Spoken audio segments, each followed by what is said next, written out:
All right, here's how to create your own private MidJourney server, just like this. This is so cool. Okay, so first thing you need to do is you need to create a Discord server for yourself. So you do that, log into Discord.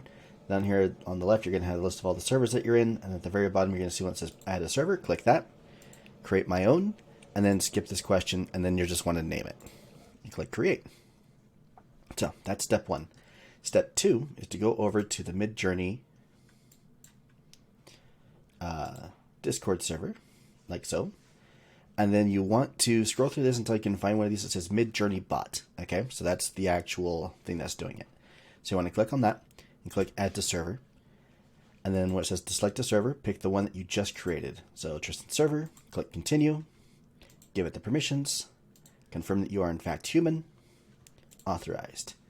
So this is the server that we just created 2 seconds ago. There's me, there's MidJourney, and we now have our own private thing here. So what you want to do is enter the command imagine, and then your prompt. So that's going to be a fun prompt.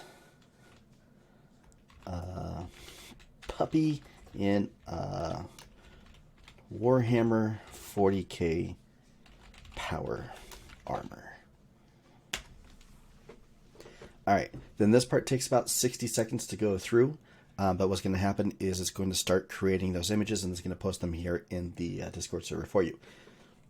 Now, what's cool about this as well is that this information is private, so like nobody else is going to see this, and you don't have to do anything else.